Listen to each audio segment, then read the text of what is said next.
اللہ اللہ۔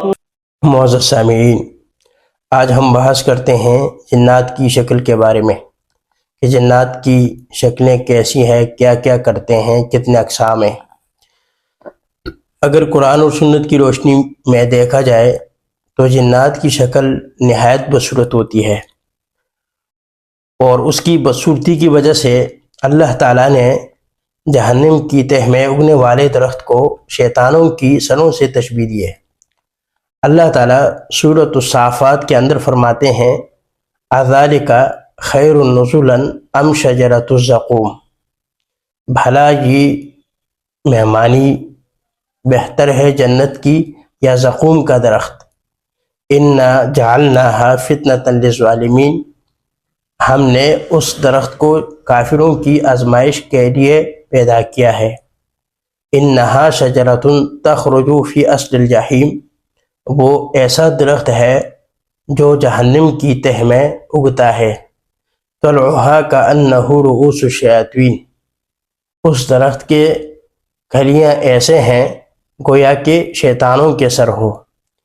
اسی طرح عبداللہ بن عمر رضی اللہ تعالیٰ عنہ فرماتے ہیں کہ رسول اللہ صلی اللہ علیہ وسلم نے فرمایا کہ سورج کے طلوع اور غروب کے وقت نماز نہ پڑھو، اس لیے کہ ان اوقات میں سورج شیطان کے دو سینگوں کے درمیان طلوع اور غروب ہوتا ہے۔ اس کا یہ مطلب ہوا کہ شیطان کے بھی سینگ ہوتے ہیں۔ اب آتے ہیں اقسام کی طرف کہ جنات کی کتنے اقسام ہے۔ اہل علم نے جنات کی 11 گروہ ذکر کیے ہیں۔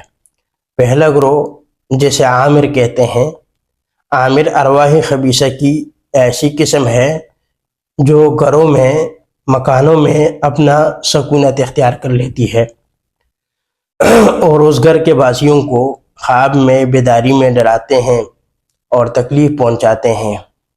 دنیا کے ہر شہر میں کوئی نہ کوئی ایسا گھر ضرور ہوتا ہے جن میں یہ عامر جن رہائش رکھتے ہیں، اور ایسے گھر کو آسیب زدہ گھر کہتے ہیں۔ ایسے گھر میں اس گروہ کی جنات مختلف حرکتیں کرتے ہیں، اس گھر میں رہنے والوں کو تنگ کرتے ہیں، ان پر اینٹیں اور پتھر برساتے ہیں، بعض جگہ پاخانہ اور گندگی پھینکتے ہیں، الماریوں سے چیزیں نیچے گراتے ہیں اور توڑ پھوڑ کرتے ہیں۔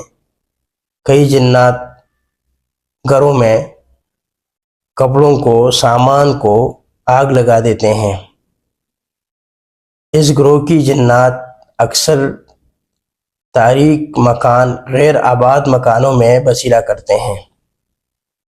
اسی وجہ سے رسول اللہ صلی اللہ علیہ وسلم نے فرمایا کہ شام کے بعد اپنے گھروں کے دروازوں کو کھلا نہیں رکھنا چاہیے، اس لیے کہ ایسے وقت میں بعض مسافر جنات آ کر ان میں رہائش اختیار کر سکتے ہیں، اس لیے کہ یہ جن گھر میں رہائش اختیار کرتے ہیں اس گھر میں فساد اور جھگڑے پیدا کرتے ہیں، اس گھر میں رہنے والوں میں نفرت اور عداوت پیدا کرتے ہیں۔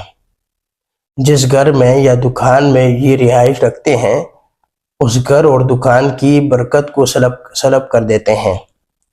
اسی وجہ سے رسول اللہ صلی اللہ علیہ وسلم نے فرمایا کہ مغرب کے بعد اپنے گھروں کے دروازوں کو کھلا نہیں رکھنا چاہیے۔